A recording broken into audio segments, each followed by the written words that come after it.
चलिए इस प्रश्न को सॉल्व करते हैं। भूमि के एक बिंदु से एक 20 मीटर ऊंचे भवन है ना, एक 20 मीटर ऊंचे भवन है ना, एक 20 मीटर ऊंचे भवन, मान लीजिए ये आपका भवन है ना, ये इसकी जो ऊंचाई दिया हुआ है ये 20 मीटर दिया हुआ है ना।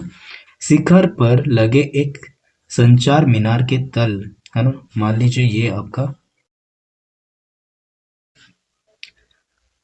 मीनार के तल और शिखर का उन्नयन कोण ज्ञात कीजिए। तो संचार बोल रहा है, एक संचार भी है ना, जो कि किस में खड़ा है, एक भवन के लास्ट चौड़े पर ही खड़ा है ना। तो यहाँ पे खड़ा कर सकते हैं हम लोग, ये आपका खड़ा कर दिए यहाँ से जो है आपका ये एक संचार खड़ा है ना। तो उसका उन्नयन कोण, सबसे पहला का उन्नयन कोण जो है वो कितना है, 45 है।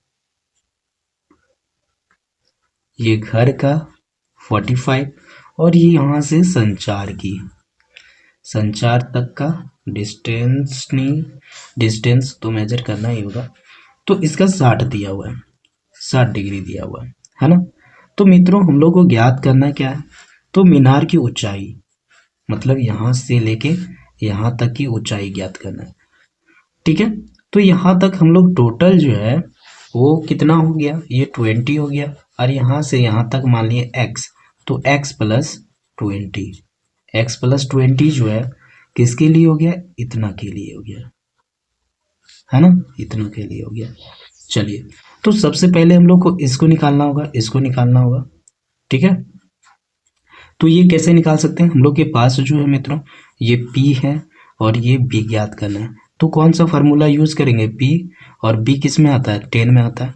10 45 डिग्री इक्वल टू कितना, आपका P का मान 20 है और B के प्लेस पे B ही राइट करते हैं, ठीक है। तो 10 45 का मान 1 होता है और ये 20 और B, तो B इक्वल टू 20 मीटर, ये आपका कितना आ गया, 20 मीटर आ गया है ना। चलिए अब ये आ चुका है मित्रों, तो बड़ा के लिए भी सॉल्व कर सकते हैं हम लोग, है ना। चलिए 60 डिग्री के लिए हम लोग यूज करेंगे।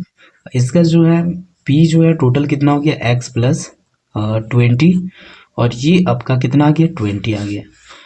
तो 10 60 डिग्री का मान जो होता है √3 होता है, और x प्लस 20 और यहाँ पे 20 जो कि आगे आपका 20 √3 और x प्लस 20, तो x इक्वल टू 20 √3 माइनस 20 और ये 20 और ये आपका कॉमन ले लिया 20 को, √3 माइनस 1 मीटर, ये आपका टोटल आ चुका है। चलिए